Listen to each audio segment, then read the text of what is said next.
Children's Legends by the Brothers Grimm. Legend 4. Poverty and humility lead to heaven. There was once a king's son who went out into the world, and he was full of thought and sad. He looked at the sky, which was so beautifully pure and blue. Then he sighed and said, "How well must all be with one up there in heaven." Then he saw a poor gray-haired man who was coming along the road towards him, and he spoke to him and asked, "How can I get to heaven?" The man answered, "By poverty and humility. Put on my ragged clothes, wander about the world for 7 years, and get to know what misery is. Take no money, but if thou art hungry, ask compassionate hearts for a bit of bread. In this way thou wilt reach heaven." Then the king's son took off his magnificent coat and wore in its place the beggar's garment, went out into the wide world, and suffered great misery. He took nothing but a little food, said nothing, but prayed to the Lord to take him into his heaven. When the 7 years were over, he returned to his father's palace, but no one recognized him. He said to the servants, "Go and tell my parents that I have come back again." But the servants did not believe it, and laughed, and left him standing there.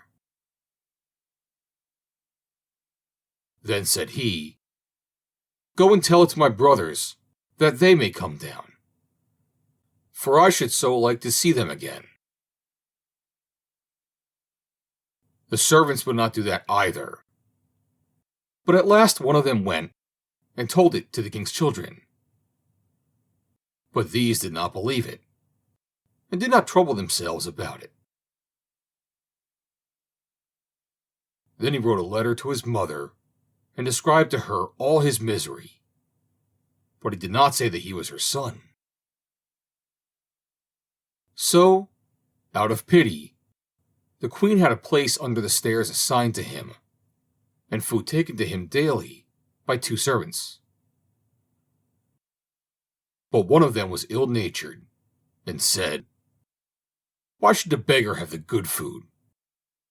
and kept it for himself, or gave it to the dogs, and took the weak, wasted-away beggar nothing but water. The other, however, was honest, and took the beggar what was sent to him. It was little, but he can live on it for a while, and all the time he was quite patient, but he grew continually weaker. As, however, his illness increased, he desired to receive the last sacrament. When the host was being elevated down below, all the bells in the town and neighborhood began to ring. After the Mass, the priest went to the poor man under the stairs, and there he lay dead. In one hand he held a rose, in the other a lily, and besides him was a paper in which was written his history. When he was buried, a rose grew on one side of his grave, and a lily on the other. The end. Read by Joe DeNoia, Somerset, New Jersey, July 24th, 2020.